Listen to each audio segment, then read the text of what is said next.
South Korean jet carrying 181 people crash lands at airport. UN accuses of ordering use of guns to stop a martial law vote.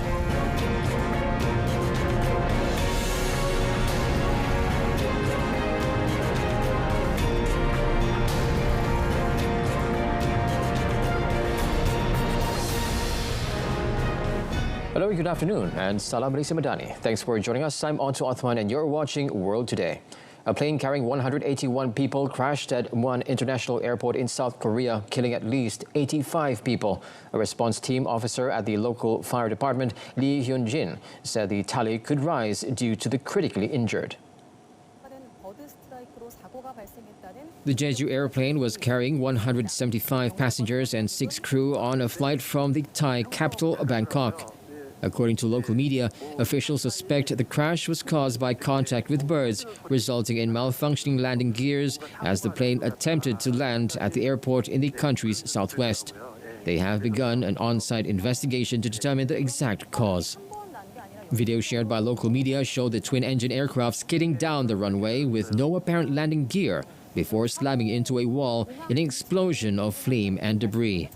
Acting President Choi Sang-mok called for the mobilization of all resources to save the passengers. 32 fire trucks and scores of firefighters were deployed to the crash site. Lee said rescue authorities were evacuating passengers from the rear section of the jet. It is the first fatal accident in the history of Jeju Air, one of South Korea's largest low-cost carriers, which was set up in 2005. Russian President Vladimir Putin has apologized over the crash of an Azerbaijan Airlines plane, though he stopped short of accepting that it might have been hit by Russian fire. Putin did admit that Russian air defenses were at work when the passenger plane tried to land in Grozny before crashing near Aktau in Kazakhstan. The Kremlin said Putin apologized to Azerbaijani leader Ilham Aliyev over the tragic incident in a phone call, but did not say Russian air defenses shot the plane. Putin said Grozny, Mozdok, and Vladikavkaz were being attacked by Ukrainian combat drones, and Russian air defenses were repelling those attacks that day. The Kremlin also said a criminal case had been opened, adding that civilian and military specialists are being questioned. Azerbaijani, for its part, said Aliyev had noted to Putin that the plane had been subjected to external interference in Russian airspace, resulting in a complete loss of control and redirection of the Kazakh city of Aktau. Baku cited injuries from objects that had penetrated the aircraft's fuselage from outside and testimonies from survivors as evidence of external physical and technical interference. The crash underscored the risks of civil aviation even when aircraft are flying hundreds of miles from a war zone. A hospital director is being held by Israel's armed military after a North Gaza raid, which the World Health Organization said left the area's last major health facility emptied of patients and staff. The Israeli military said the director of Kamal Adwan Hospital, Hossam Abu Safir, is being held for questioning, and the raid is now over. Gaza health officials and the WHO said the raid forced the hospital in Beit Lahia out of service and led to Abu Safir's detention. The WHO explained that the hospital is now empty, adding that it was appalled by the raid, which followed escalating restrictions and repeated attacks. It was also the latest Israeli raid against a hospital during the war. The UN Health Agency said the systematic dismantling of the health system and a siege for over 80 days on North Gaza put the lives of the 75,000 Palestinians remaining in the area at risk. It said the remaining 15 critical patients, 50 caregivers, and 20 health workers were transferred to the nearby Indonesian hospital, which it described as destroyed and non-functional. The agency added it would undertake an urgent mission to the Indonesian hospital today, partly to move the critical patients to Gaza City. Another North Gaza hospital, Al-Auda in Jabalia, is barely able to function and severely damaged due to recent airstrikes. On a related note, Qatar's Prime Minister met a Hamas delegation in Doha to discuss a clear and comprehensive ceasefire deal to end the war in Gaza. The Foreign Ministry said Sheikh Mohammed bin Abdul Rahman bin Jassim Al Thani held talks with a Hamas team led by senior official Khalil Al Hayya. It was unusual for Sheikh Mohammed, who is also Qatar's foreign minister, to be publicly involved in the mediation process that has appeared deadlocked for months. The foreign ministry said during the meeting the latest developments in the Gaza ceasefire negotiations were reviewed and ways to advance the process were discussed to ensure a clear and comprehensive agreement that brings an end to the ongoing war in the region. Earlier this month, Sheikh Mohammed expressed optimism that momentum was returning to the talks following Donald Trump's election victory in the United States. The premier noted that the incoming Trump administration had given a lot of encouragement in order to achieve a deal, even before the president-elect comes to the office. The Gulf Emirate, along with the United States and Egypt, has been involved in months of unsuccessful negotiations for a Gaza truce and hostage release deal. A Houthi political official says the group will continue attacking Israel in solidarity with Palestinians despite the escalating Israeli airstrikes in Yemen. Muhammad al-Bukhaiti said that the Houthis would, quote-unquote, escalate its military targeting of Israel until it stopped what he described as the genocide in Gaza. On Thursday, Israeli warplanes struck the international airport in Yemen's capital, Sana'a, and ports and power stations on the Red Sea coast, killing at least 4 people. Israel's Prime Minister Benjamin Netanyahu warned that its response to more than a year of missile and drone attacks by the Iran-backed group was just getting started. Overnight, the Houthis launched another ballistic missile at Israel. The UN Secretary General said he was gravely concerned by the intensified escalation. He also called the strikes on the airport and ports especially alarming and warned that they posed grave risks to humanitarian operations in the war-torn country. The Houthis began attacking Israel and international shipping shortly after the start of the war between Israel and Hamas in Gaza in October 2023. The US and UK have also carried out airstrikes in Yemen in response to the group's attacks on dozens of merchant vessels in the southern Red Sea and the Gulf of Aden.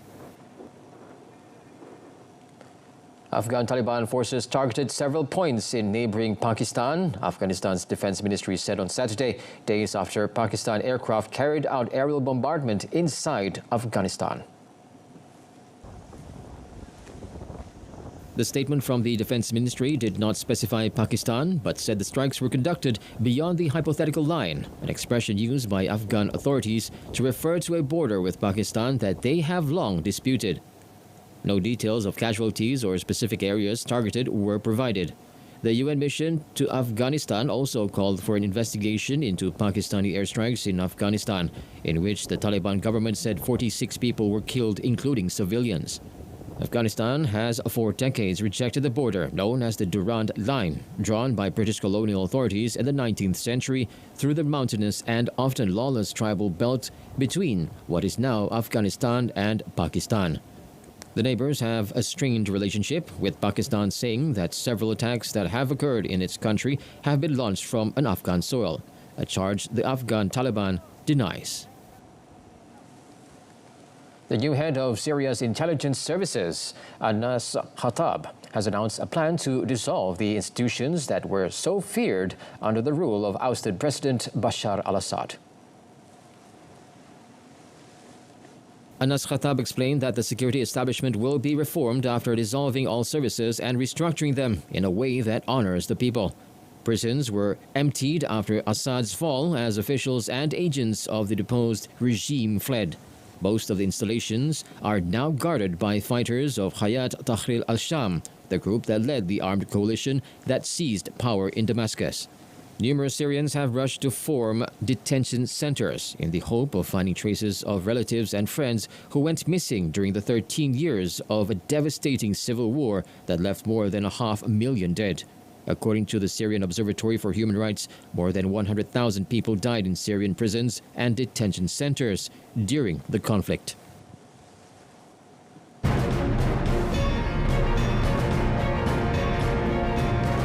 Coming up next, EU law mandating universal chargers for devices comes into force.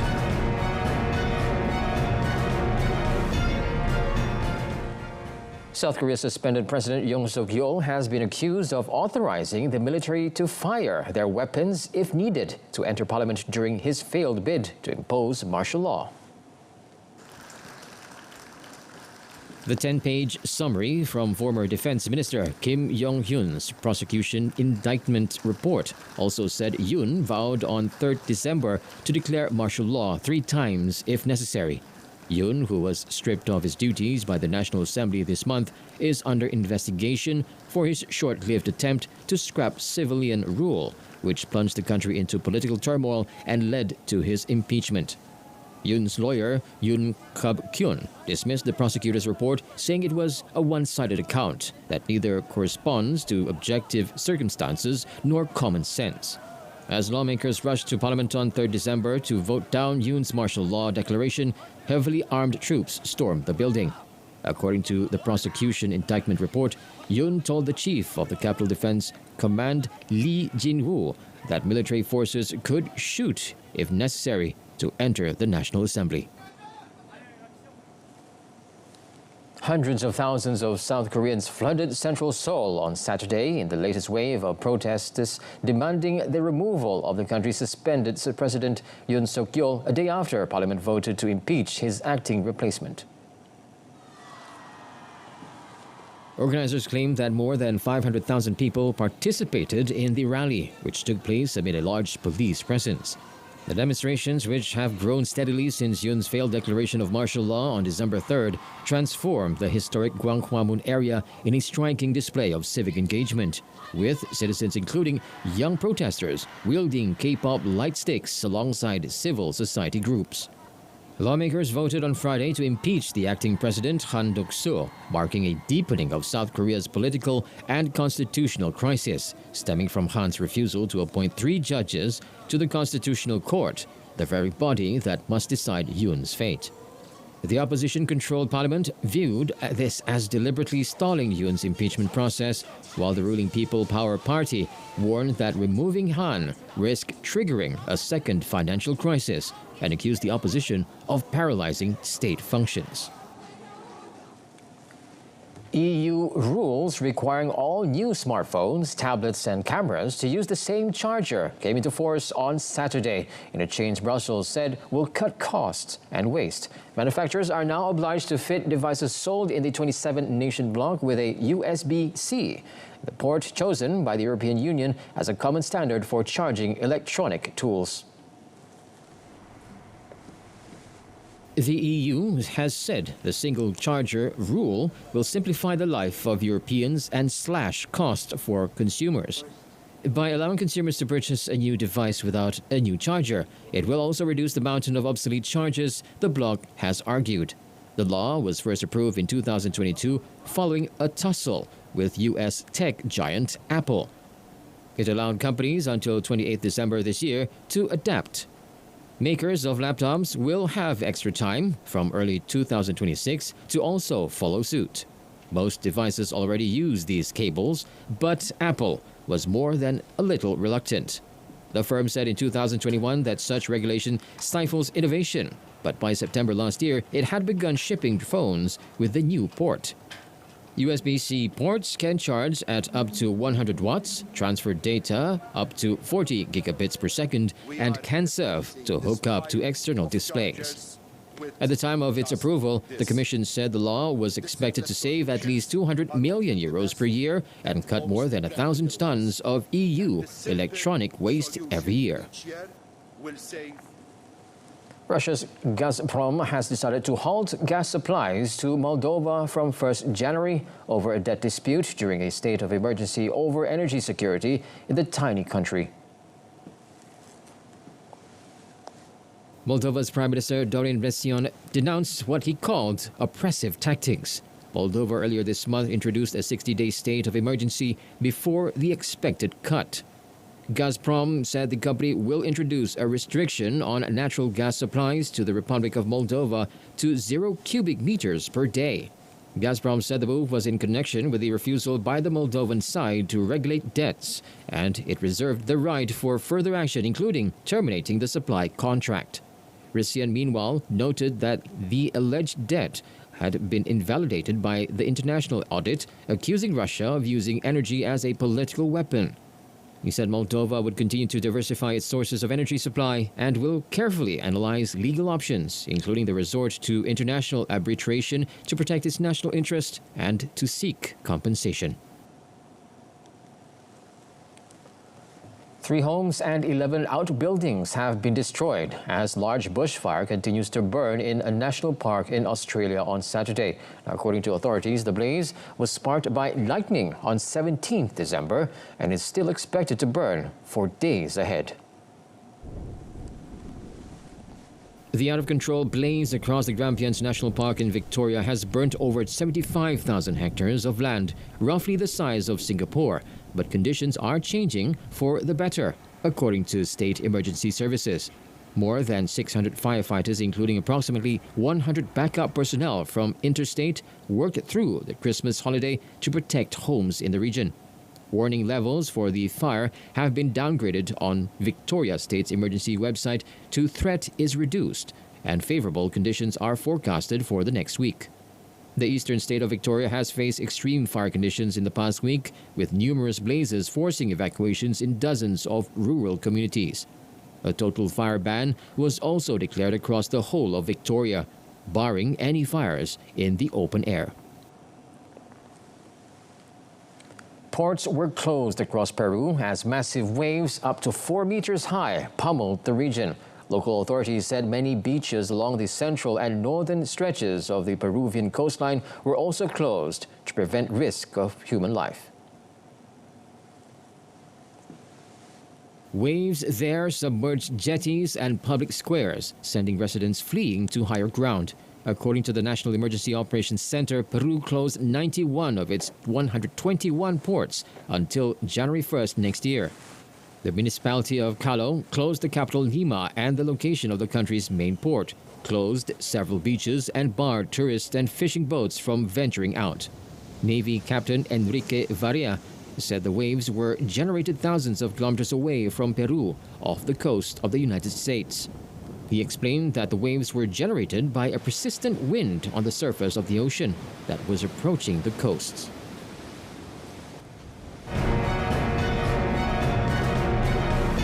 Coming up, world champion Carlson quits championship after being told to change genes.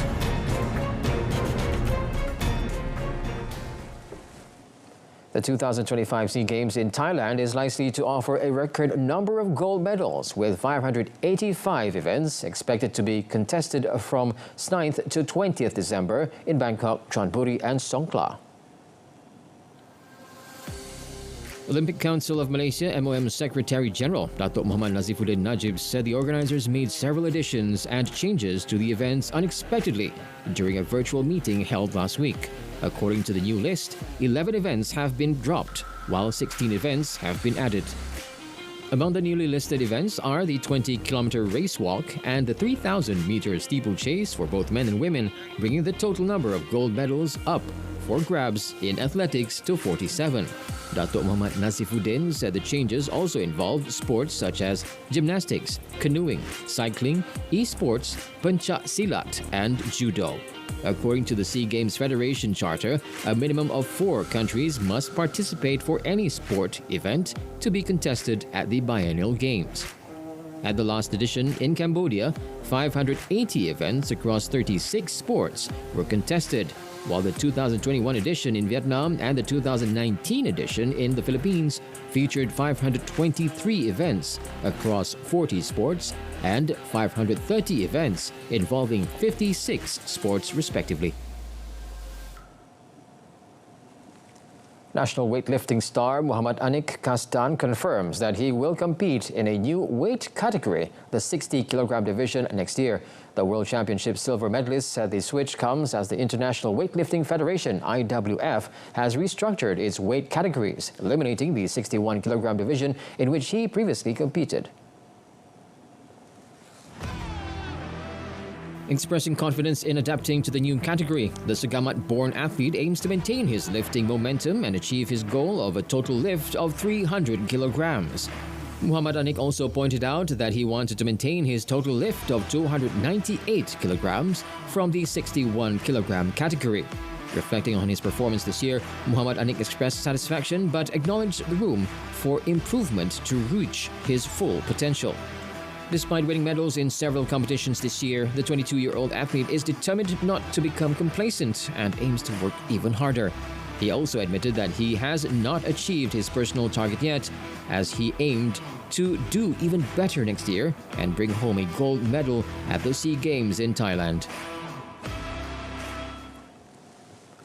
Chess great Magnus Carlson quit the World Rapid and Blitz Chess Championships in New York after governing body, the World Chess Federation, FIDE, barred the Norwegian from participating in a round at the tournament for wearing jeans.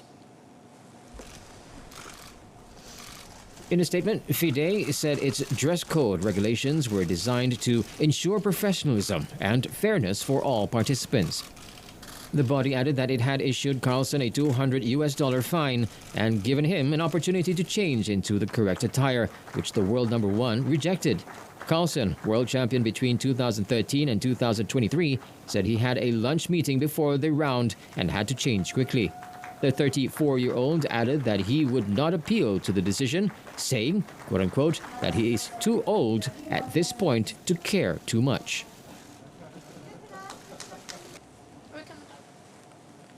Moving on to tennis, former top 10 players Maria Sakkari and Stefanos Tsitsipas relied on a mixed doubles win to complete the 2-1 Greek victory over Spain, which knocked the Siberians out of the competition after they lost to Kazakhstan on Friday. Sakkari, who once stood third in the WTA ranking, showed signs of rustiness after playing her first official match since quitting injured in the US Open first round. She was beaten 6-2, 6-1 in singles by Jessica Bozas Manero, who produced the statement win of her career a day after losing to former Wimbledon champion Elena Rybakina. The 11th-ranked Tsitsipas leveled the evening one match apiece with a defeat of Pablo Carreno Busta 6-4, 4-6, 6-3, coming from a breakdown in the final set. The deciding mixed doubles rubber was tight, with the Greek pair taking victory over Yvonne Cavallel and Sergio Martos Cornes 4-6, 6-3, 10-6 at Sakkari's set-up victory with 3 match points.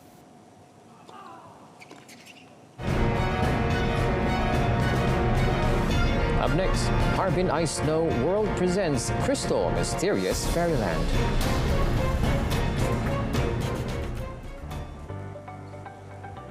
South Korean researchers have developed a lightweight wearable robot that can walk up to paraplegic users and lock itself onto them, enabling them to walk, maneuver obstacles, and climb staircases.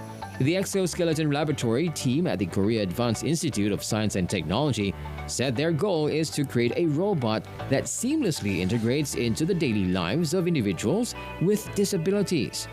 Kim Seong-hwan, who is a paraplegic and part of the research team, demonstrated the prototype, which helped him walk at a speed of 3.2 kilometers per hour, climb a flight of stairs, and take sideways steps to slide into a bench. The powered exoskeleton, named Walk-On Suit F1, features aluminium and titanium composition to weigh in at 50 kilograms and is powered by 12 electronic motors that simulate the movements of human joints while walking.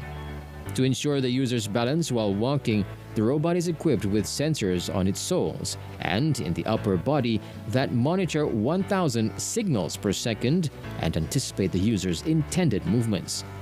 Lenses on the front of the robot work as eyes, which analyze its surroundings, identify the height of stairs, and detect obstacles to compensate for the lack of sensory ability of users with complete paraplegia. The 26th edition of the Harbin Ice Snow World was ignited the passion of vast visitors as the world's largest ice and snow theme park opened its frosty gates in Harbin, the capital of northeast China's Liangjiang province. Covering an area of 1 million square meters, the park presents a silver-blanketed wonderland featuring radiant assortment of stylish ice and snow statues and modeling designs, creating a crystal and mysterious fairyland. This year, the park has made many upgrades to better accommodate the visitors. The overall area went up from last year's 800,000 square meters, making it the largest in its 26-year history. The most popular attraction in the park, the Super Ice Slide, has increased the number of its lanes to 24, with a 300-meter-long windroof warm house mounted at the queuing area, allowing visitors to take a break from the freezing weather while overlooking the park's scenery. With the theme Dream of Winter, Love Among Asia, the Wonderland integrates many elements from the 2025 Harbin Asian Winter Games. The park features 9 major zones, creating landmark landscapes of 42 countries and 3 regions, which are members of the Olympic Council of Asia in the form of ice and snow structures.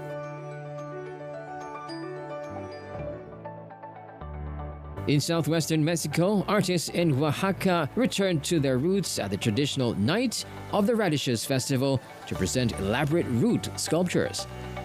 Each year, gardeners and artisans come together the day before Christmas Eve to exhibit various sizes and strains of radishes, intricately carved into designs reflecting themes from everyday life to politics.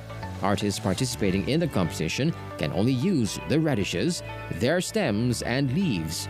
The origin of the unique tradition dates back to the 16th century when the Spanish introduced radishes to Mexico.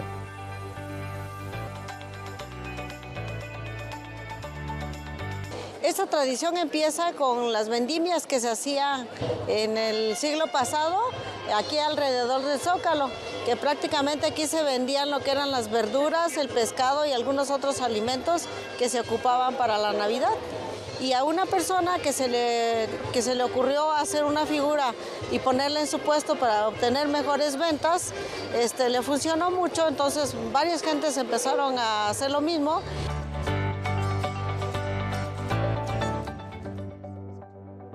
The Dutch are known worldwide for their wooden shoes, but recent rare discovery of a 500-year-old one in the city of Alkmaar has shown just how widespread their use in the past.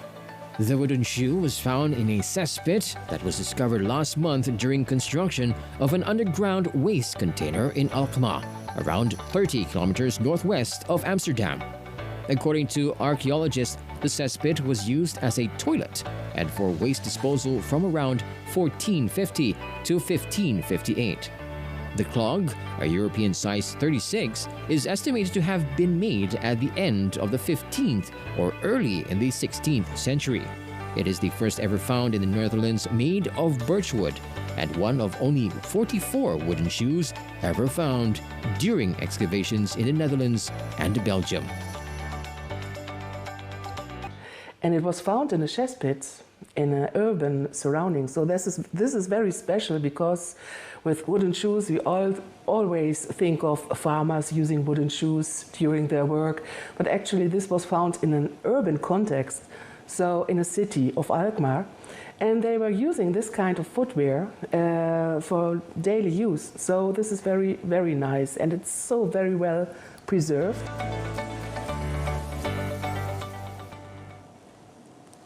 Well, that concludes today's edition of World Today. In our top story, at least 85 killed as plane crashes at South Korean airport. Till then, I'm Otto Othman. From the river to the sea, Palestine will be free. Thanks for watching.